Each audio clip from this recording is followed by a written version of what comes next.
You my strength when I am weak. You my treasure that I see. You my all in all. Seeking you in celebration to come to give up my people. You my all in all. Jesus, Lamb of God, what is your name? Jesus, Lamb of God, what is your name?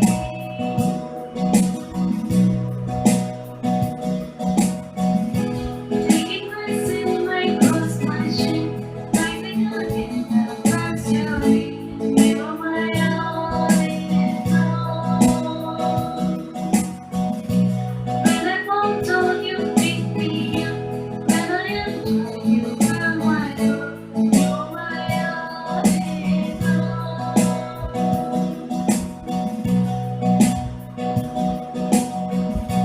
Taking my sin, my cross, my shame, rising again, I bless your name. You are my all in all.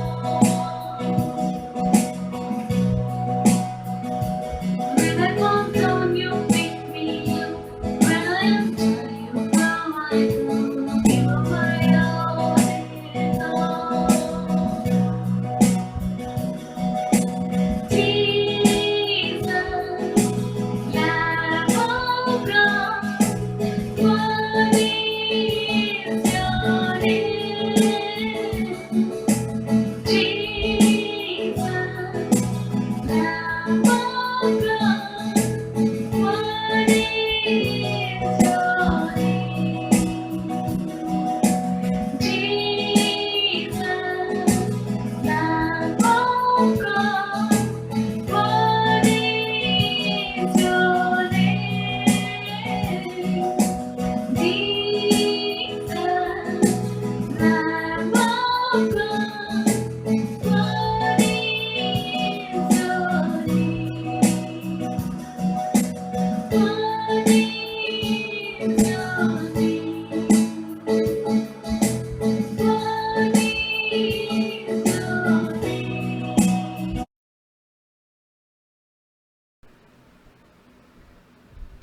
परमेश्वर की स्तुति हो। फिर से एक बार हम आपके बीच में प्रभु हम सभी को अनुग्रह दिया कि हम आपके बीच में आकर परमेश्वर के वचन को दे सकें। इस यूट्यूब चैनल के द्वारा मैं प्रभु को बहुत धन्यवाद देता हूं।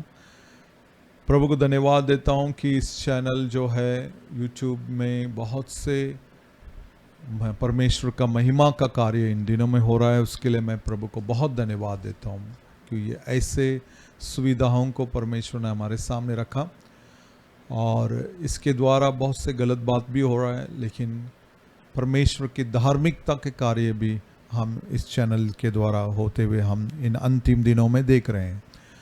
आज आपके सामने परमेश्वर के वचन को फिर से लेके आने के लिए प्रभु ने जो कृपा किया है उसके लिए मैं प्रभु को धन्यवाद देता हूं। और हम सभी इन बंद समय पर, लॉकडाउन के समय पर हम प्रभु के वचनों को सीखे, पढ़े, प्रार्थना करें। ये हमें मिला हुआ बहुत अच्छा मौका है।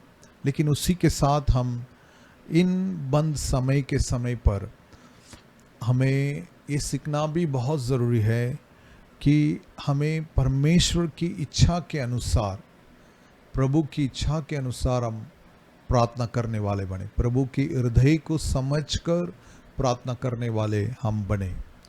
और उसके लिए हमें प्रभु के हृदय को समझकर, प्रभु के मन को समझना है।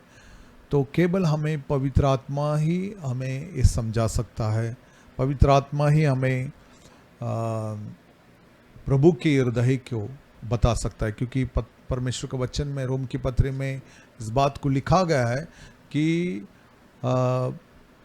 परमेश्वर का प्रेम, पिता का प्रेम पवित्र आत्मा के द्वारा हमें हमारे हृदय में उंडला गया है कर, जिससे हम कभी लज्जित नहीं होंगे। तो मतलब हमारे अंदर उसका प्रेम जो है वो जब हमारे अंदर डालता है तो हम उसका प्रेम का मतलब है उसकी उपस्थिति को हमारे अंदर डालता है। उसके वो हमें कभी नहीं छोड़ेगा, कभी नहीं त्यागेगा। वो इमानुएल है, वो बात का वो प्रकटीकरण हमारे हृदय में वो देता है पवित्र आत्मा के द्वारा। और उसी पवित्र आत्मा ही हमें उस परमेश्वर का, उस पिता का, उस यीशु मसीह का इच्छा क्या है वो समझाते हैं, वो बताते हैं हमें। तो उससे हमें सीखना, हम कैसा सीख सकते हैं? केवल परमेश्वर के वचन को पढ़ने से ही और उसको समझने से ही हम परमेश्वर की इच्छा को समझ सकते हैं। क्योंकि पॉल जो है एफिशिएंस में जब कहते हैं तो वहाँ पर एफिशिएंस उसका अगर हम 5वां अध्याय को अगर निकालेंगे तो वहाँ पर लिखा है कि हमें उसकी इच्छाओं को हम समझने वाले बनना है, उसकी इच्छाओं को समझने वाले बनना बहुत ज़रूरी है। इस वचन को हम पढ़ेंगे यहाँ से 9वां वचन से आप पढ़कर देखें। 9वां वचन एफिशियंस का 5 का 9वां वचन।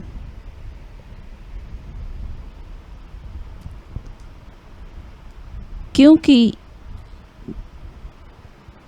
ज्योति का फल सब प्रकार की भलाई और धार्मिकता और सत्य है, और यह परखो कि प्रभु को क्या भाता है। हाँ, ये परखो कि प्रभु को क्या भाता है, ऐसा कर कर उसके बाद में अंधकार के निष्फल कामों से सहभागी न हो। अंधकार के निष्फल फलों में हम सहभागिता नहीं होना चाहिए। और आगे वरन उन पर उल्हा ना दो, हाँ, क्योंकि उनके गुप्त कामों की चर्चा भी लज्जा की बात है। हाँ, पर जितने कामों पर उलाना दिया जाता है वे सब ज्योति से प्रकट होते हैं। हाँ, क्योंकि जो सब कुछ को प्रकट करता है वह ज्योति है। हाँ, इस कारण वह कहता है, हे सोने वाले, हाँ, जागो और मुर्दों में से जी उठ। ये सोने वाले जागो और मुर्दों में से उठो कर मतलब जो इस संसार की जो नींद में हैं, जो संसार के अभिलाषाओं में अभी भी फंसकर जो नींद में पड़े हुए रहते हैं, उनके लिए प्रभु का वचन ये कहता है तुम उठो। हाँ, और आगे तो मसीह की ज्योति तुझ पर चमकेगी। मसीह की ज्योति तुम पर चमकेगी। तो यहाँ पर परमेश्वर की इच्छा को समझने के लिए हम उस अंधकार में से निकलना, हमारे हृदय को उस अंधकार में नहीं डालना, हमारे मन को, हमारे विचारों को अंधकार में नहीं डालना और फलों में ध्यान देना, फल रहित होने वाले लोग बनना, तब हम परमेश्वर की इच्छा को समझ सकते हैं। आगे पढ़ेंगे। इसलिए ध्यान से देखो हाँ, कि कैसी चाल चलते हो। हाँ, ध्यान से देखो कैसी चाल चलते हैं। मतलब हम अपने ध्यान, हमारे चालों के पर हमें ध्यान रहना बहुत ज़रूरी है। अगर हमारा चाल का मतलब क्या है? हमारी सोच के पर हम ध्यान देना चाहिए। अगर हम कोई गलत सोच में हैं तो हम एक अंधेरे में रहने वाले लोग बनेंगे। हमें ज्योति का बच्चा कहता है, हम दिन के बच्चे हैं, ऐसे हमें परमेश्वर पुकारता है। दीनी जो है, जो ज्योति जो है, अंधकार को हमारे जीवन से दूर करता है। निष्फल या गलत फल जो हमारे अंदर से ना निकले, वो बातों को हमारे जीवन से दूर करता है। आगे बढ़ेंगे। निर्बुद्धियों के समान नहीं, पर बुद्धिमानी को समान चलो। और आगे, अवसर को बहुमूल्य समझो, क्योंकि दिन बुरे हैं। दिन बुरे हैं। आज अभी जो हम समय पर जो चल रहा है वो कैसा दिन है? दिन बुरे हैं। इसलिए इस कारण निर्बुद्धि ना हो। इसलिए हम क्या नहीं होना चाहिए? निर्बुद्धि नहीं होना चाहिए। दिन बुरे हैं। जो बाइबल का वचन में लिखा है, हम अनुग्रह के काल में जी रहे हैं, हम उद्धार के काल में जी रहे हैं। अनुग्रह के काल में परमेश्वर हमारी प्रार्थना करता है, उद्धार के काल में हमारी सहायता करता है और हमारी बहुत सहायता करेगा। आने वाले दिनों में भी आपको कोई बातों को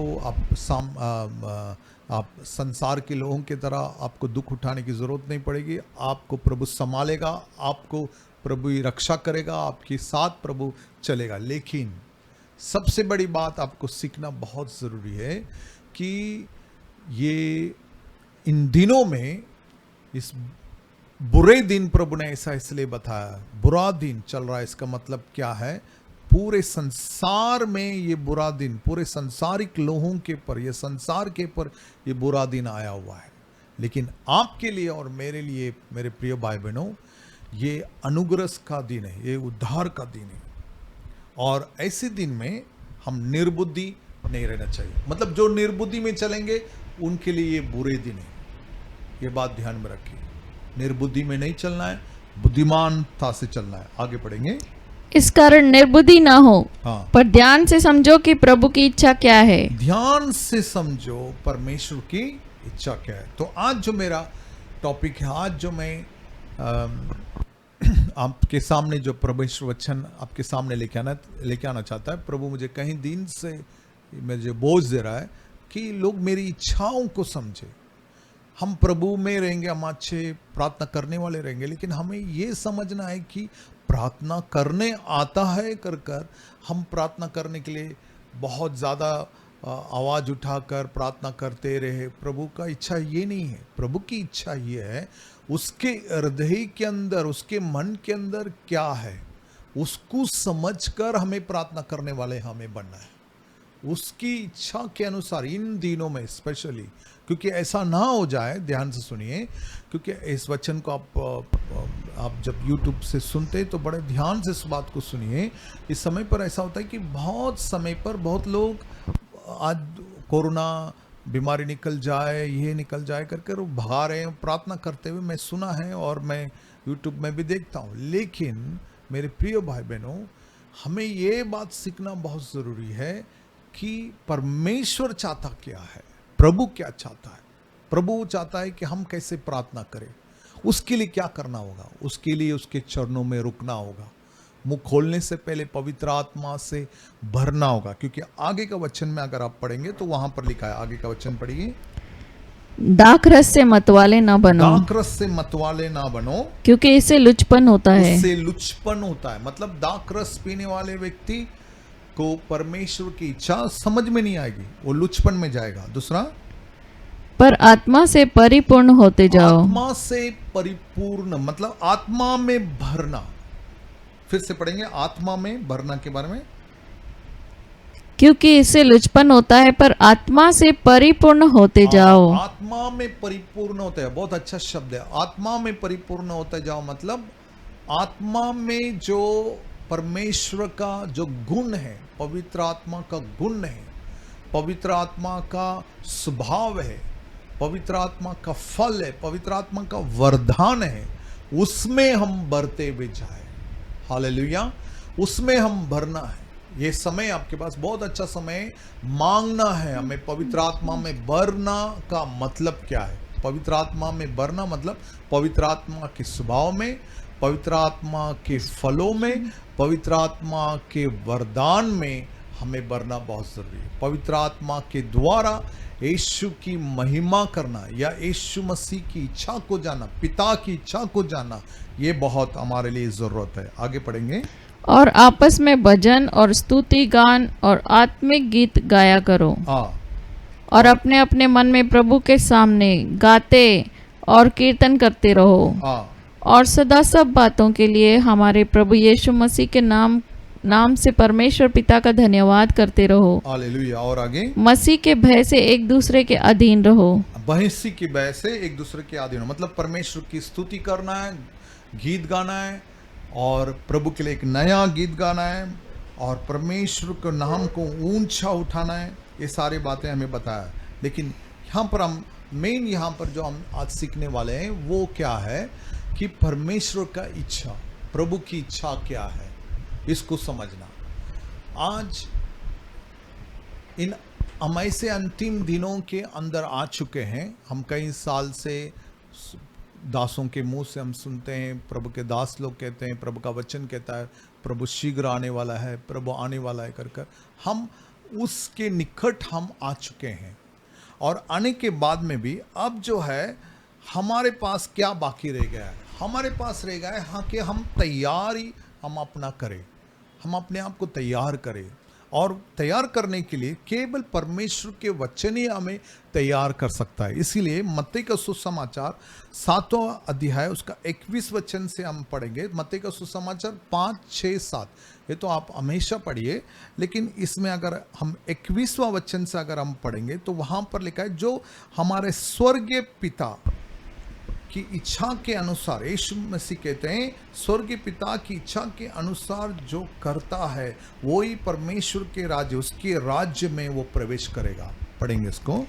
जो मुझसे हे प्रभु कहता है, उनमें से हर एक स्वर्ग के राज्य में प्रवेश न करेगा, परंतु वही जो मेरे स्वर्गीय पिता की इच्छा पर चलता है। जो कोई स्वर्ग के पिता की इच्छा को पूरा करता है वो ही उसमें प्रवेश करेगा।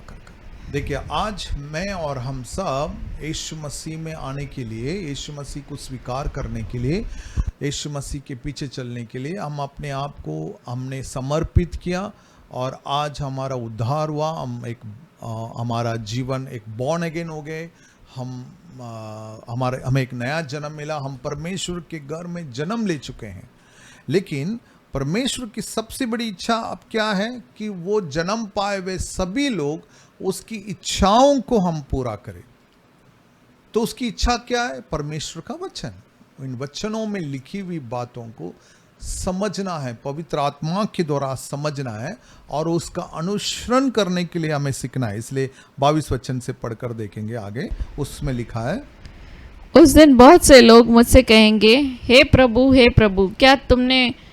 क्या मैंने तेरे नाम से भविष्यवाणी नहीं की और तेरे नाम से दुष्ट आत्माओं को नहीं निकाला और तेरे नाम से बहुत से आश्चर्यक्रम नहीं किए?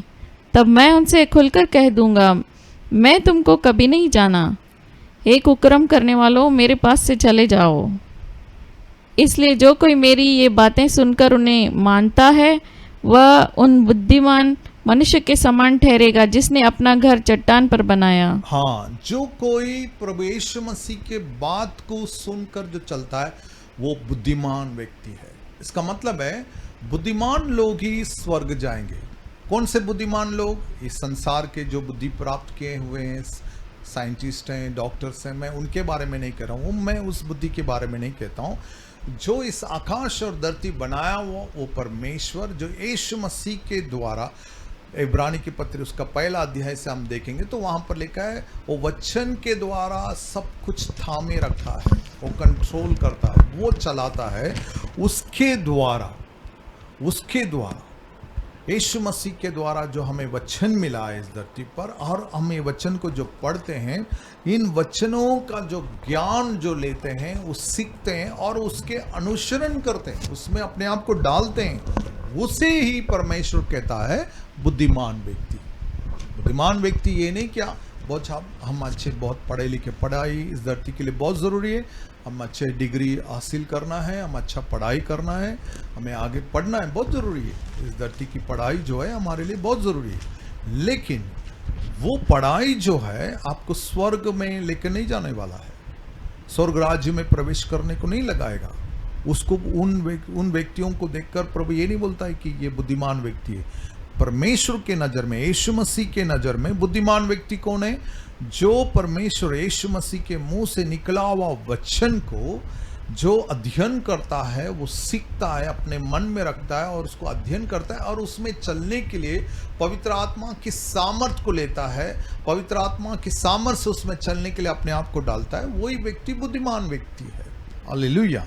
तो यहाँ पर इस बात को लिखा है कि वो उसका घर कभी नहीं गिरेगा। मतलब यहाँ पर जो चट्टान पर बनाया हुआ घर, मजबूत घर, रेत में बनाया हुआ घर एक है और चट्टान में बनाया हुआ घर एक है। रेत में बनाया हुआ घर कौन है? जो परमेश्वर का वचन को सुनता है लेकिन उसके अनुसरण नहीं करता, वो रेत में बनाया हुआ घर है। लेकिन जो घर चट्टान पर बना, मतलब यीशु मसीह हमारा चट्टान है, उस चट्टान पर, वो वचन के पर अपने जीवन को बनाया और आंधी आई, तूफान आई, लेकिन वो वहीं पर खड़ा रहा।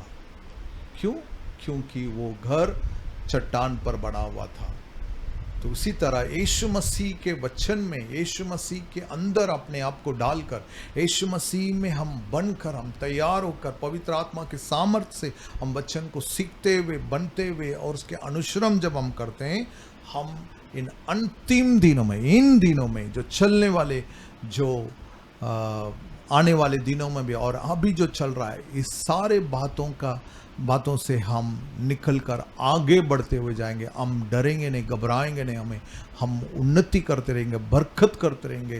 प्रभु के आगमन में हम उठा लिए जाएंगे। प्रभु के आने के समय पर हम तैयार खड़े रहेंगे। हमारे पास तेल जमा रहेगा, हमारा दिया बुझेगा नहीं, और हम प्रभु के आने के टाइम में हम प्रभु के सामने उसके लिए खड़े रहेंगे और हमें प्रभु उठा कर लेके जाएगा। तो ये प्रभु ने हमें दिया हुआ अनुग्रह का काल है। इस अनुग्रह के काल में हमें क्या होना है? बलवंत होना है। अनुग्रह हमें क्यों दिया गया है? प्रभु के आगमन के लिए हम अभी से ही अपने आप को बलवंत करते जाए और हम तैयार होते जाए, इसलिए ये अनुग्रह का काल दिया है। और ये इसके लिए अनुग्रह का समय है, और ये समय का हम पूरा इस्तेमाल करना बहुत ज़रूरी है। मेरे प्रिय भाई बहनों, इन अंतिम दिनों में परमेश्वर हमसे यही चाहता है कि हम तैयार करें। हम एक और वचन हम पढ़ेंगे, हम रोम के पत्र 8वां अध्याय 14 वचन में अगर हम पढ़ेंगे, जो कोई परमेश्वर के आत्मा में जो चलते हैं वो ही उनके पुत्र कहलाते हैं कर। मतलब क्या है? चलना, उसके पवित्र आत्मा के अनुसार चलना। ये क्यों है पवित्र आत्मा के अनुसार चलना? इन दिनों में प्रभु जो आपको, मैं विशेष कहना चाहूँगा, आपके आत्मा में उसकी आवाज़ आएगी, उठ, खड़े हो जा, उठ, प्रार्थना कर, उठ, पर बाइबल पढ़। आपके अंदर एक आवाज़ आते हुए, आपके अंदर ये मनुष्य में आवाज़ आते हुए आप सुनेंगे, क्योंकि आप उसके बेटे हैं, आप उसकी बेटियां हैं। आपसे बात करेगा भाई बहनों, आपके साथ बात करेगा वो, और बात कर रहा है, लेकिन आप उसको तुच्छ मत समझिए, उसे दुत्कारिए मत। आकाश और धरती बनाया वो परमेश्वर, वो महान परमेश्वर, स्वर्ग उसका सिंहासन है, धरती उसकी पदासन है, सर्वज्ञानी सर्वव्यापी परमेश्वर, सब सामर्थ से भरा हुआ परमेश्वर। लेकिन आपको जब देखता है तो आपकी वो सेवा करता है, आपके पास आता है, आपको वो उठाता है, बिठाना चाहता है उसके चरणों में, क्योंकि उसे अच्छी तरह से मालूम है मेरे उपस्थिति में, मेरे साथ ये बैठने से ही ये इन दिनों के आने वाले संकट से और इन दिनों के संकट से बच सकता है। ये परमेश्वर का अच्छा मालूम है, तो उसके आवाज़ आपके पास आएंगे। ये पढ़कर देखिए इस वचन को, रोम की पत्र 8वां अध्याय 14 वचन को हम पढ़ेंगे। उसमें इसलिए कि जितने लोग परमेश्वर के आत्मा के चलाए चलते हैं वे ही परमेश्वर के पुत्र हैं। परमेश्वर के पुत्र हैं, वही परमेश्वर की बेटियां हैं। ये आवाज को सुनना बहुत जरूरी है। एक नया गीत बजते हुए आप सुनेंगे, एक स्तुति का गीत आपके अंदर बजते हुए सुनेंगे, तो आप परमेश्वर की स्तुति गीत गाते रहिए। ज्ञान का गीत, ज्ञान बढ़ाने वाला गीत, ऐसा करके बताया गया है। बुद्धि बढ़ाने वाला, बुद्धि के गीतों को आपके अंदर प्रभु बजाएगा। मतलब वो सब आत्मिक गीतें हैं। वो आत्मिक गीत को हमको गाना है, वो हमारा छुटकारा का गीत है, वो हमें आनंदित देने वाला और बंधन से तोड़ने वाला गीत है, जो हम एफिशिएंस में इस समय, हम थोड़े समय के पहले हम पढ़े थे।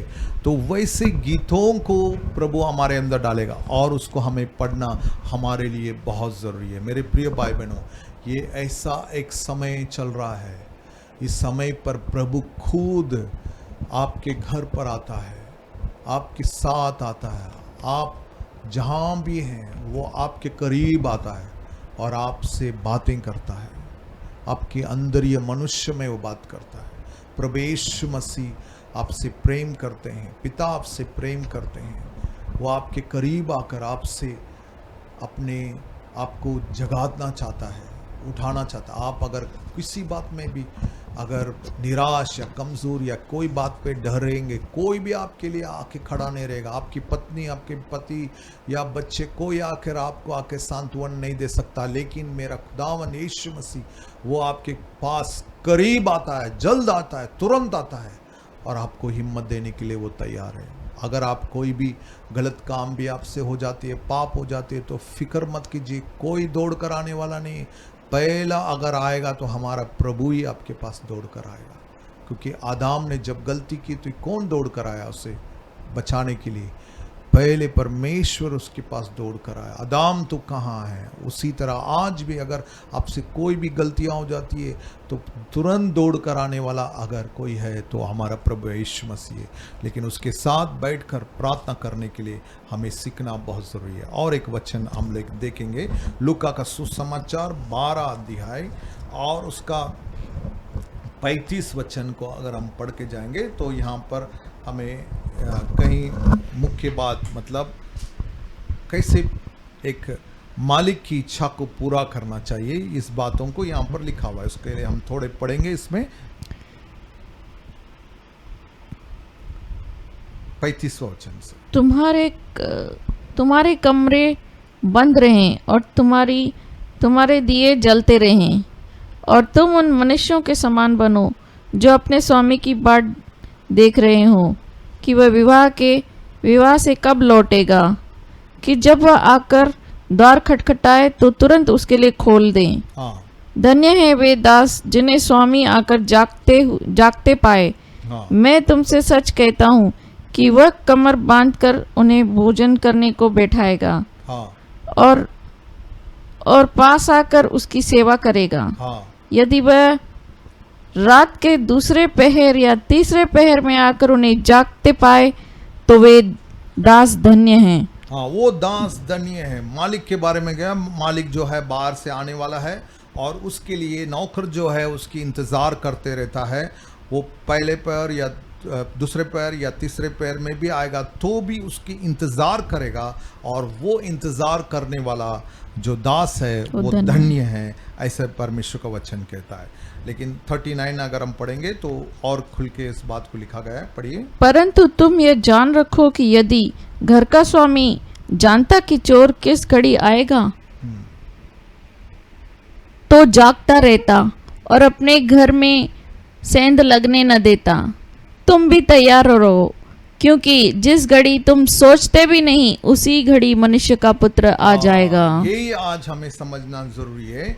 चोर आने वाला है कर अगर हमको मालूम होगा तो कोई भी तैयार रहता है कि चोरी करने, हमारा घर जो है चोरी कर उन चीज़ों को लेके ना चले जाए। लेकिन यहाँ पर परमेश्वर का वचन लिखा है वो अचानक आता है। वैसे ही परमेश्वर का जो पुत्र का जो समय है, वो उनका आने का जो समय है, वो भी हमें पता भी नहीं रहेगा, ऐसे समय पर वो आ जाएंगे। इसलिए हमें तैयार रहने के लिए यहाँ पर कहा गया है। और तैयारी के लिए हमें परमेश्वर ने, हमारे प्रभु यीशु मसीह ने हमारे सामने सारे वचनों को हमारे सामने रखा है और देखने को कहा है कि हम धरती पर देखें क्या हो रहा है। अभी आसमान में होने का बाकी है। आसमान में आप आने वाले दिनों में आप देखोगे आसमान में बहुत सा बदलाव हम देखने वाले हैं। अभी तो हम महामारियों को देखा है, अभी आसमान में एक बदलाव हम देखने वाले हैं। तो ये सारे जो हम देखने के बाद में भी हमारे मन को सुस्त नहीं करना है, हमारे मन को और जागरूक करना है कि प्रभु के आगमन के लिए। हालेलुया। हम आगे और वचन को पढ़ेंगे उसमें।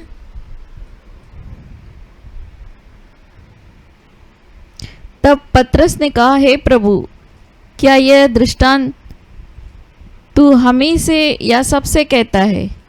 प्रभु ने कहा, वह विश्वास योग्य और बुद्धिमान भंडारी कौन है जिसका स्वामी उसे नौकर चाकरों पर सरदार ठहराए कि उन्हें समय पर भोजन सामग्री दे। धन्य है वह दास जिसे उसका स्वामी आकर ऐसा ही करते पाए। मैं तुमसे सच कहता हूँ, वह उसे अपनी सब संपत्ति पर अधिकारी ठहराएगा। परंतु यदि वह दास सोचने लगे कि मेरा स्वामी आने में देर कर रहा है और दासों और दासियों को मारने पीटने लगे और खाने पीने और पियकड़ होने लगे, तो उस दास का स्वामी ऐसे दिन जब वह उसकी बाट जोतता न रहे और ऐसी घड़ी जिसे वह जानता भी न हो आएगा और उसे भारी दंड देकर उसका भाग अविश्वासियों के साथ ठहराएगा। और आगे, वह दास जो अपने स्वामी की इच्छा को जानता था और तैयार न रहा और न उसकी इच्छा के अनुसार चला, बहुत मार खाएगा। हाँ, परंतु जो नहीं जानकर मार खाने के योग्य काम करे, वह थोड़ा मार खाएगा। हाँ, यहाँ पर देखिए, हम परमेश्वर को इच्छा को समझने के बाद में भी अगर हम उसकी इच्छा के अनुसार नहीं चले तो वहां पर लिखा है वो बहुत मार खाएगा। और उसमें ऐसा भी लिखा है कि अगर उसको नहीं समझ, वो नहीं समझना नहीं चाहता था, या वो समझने को उसको वो नहीं हो गया, उसने नहीं समझना चाहता था, तो वो बाइबल में लिखा है कि वो थोड़ा मार खाएगा। लेकिन मार है, दोनों को यहाँ पर मार है। तो आज ये वचन जो है किसके लिए लिखा है? एक बॉर्न अगेन व्यक्ति के लिए लिखा है, एक उद्धार पाया हुआ एक विश्वासी व्यक्ति जो परमेश्वर के आत्मा में जन्म पाया हुआ व्यक्ति के लिए ये बात लिखा हुआ है कि वो जो है उसकी तैयारी कैसी होनी चाहिए प्रभु के आने के समय पर। ये बातें यहाँ पर हम देख रहे हैं मेरे प्रिय भाई बहनों, कि अगर हम प्रभु के ये सारी बातों को देखने के बाद में भी, इन दिनों में चलने वाली सारी बातों को देखने के बाद में भी, अगर हम अपने हृदय को हम परमेश्वर के राज्य के लिए अगर तैयार नहीं करेंगे, अगर उसको संसार के सोचों में या और भी बातों में अगर हम अपने मन को लगाएंगे, तो ये हमारे लिए बहुत हमारे आने वाले दिनों में हम प्रभु के सामने जब खड़े होंगे तो हम ऐसी बातों का सामना करना पड़ेगा। इसलिए मैं आप सबसे कहना चाहूँगा, देखिए ये महामारी जो है आज हम देख रहे हैं, इसके पहले भी बहुत से महामारियाँ हैं, ऐसी बात नहीं है। कई सालों के पहले एक महामारी आई जिसमें 5 करोड़ लोग बहुत से 5 करोड़ से भी ज़्यादा लोग मर गए। अब जो हम महामारी जो देख रहे हैं इसमें कितने लोग मरने वाले हैं हमें पता नहीं, कितनी संख्या होने वाला है पता नहीं। बहुत से हम सब भाई बहन प्रार्थना कर रहे हैं कि ये महामारी जल्दी से टल जाए, हम प्रार्थना सभी का चालू है। लेकिन हम दिन बर दिन देख रहे हैं कि आंकड़े बढ़ते हुए जा रहा है। कल का दिन सिर्फ अमेरिका में 3000 लोग एक ही दिन में मर गए।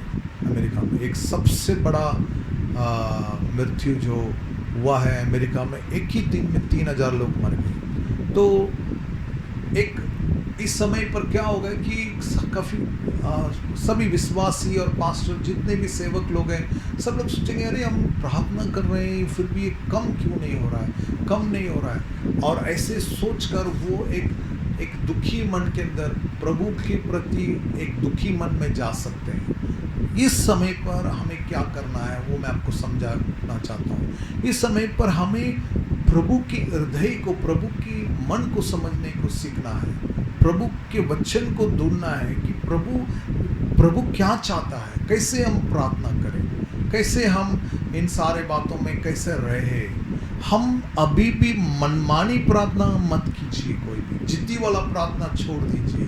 प्रभु के पैर को पकड़िए, प्रभु के चरणों को पकड़िए और प्रभु को बोलिए प्रभु आप मुझसे चाहते क्या है। ये हमसे हमारी ये प्रभु के सामने प्रार्थना होगी। हालेलुया।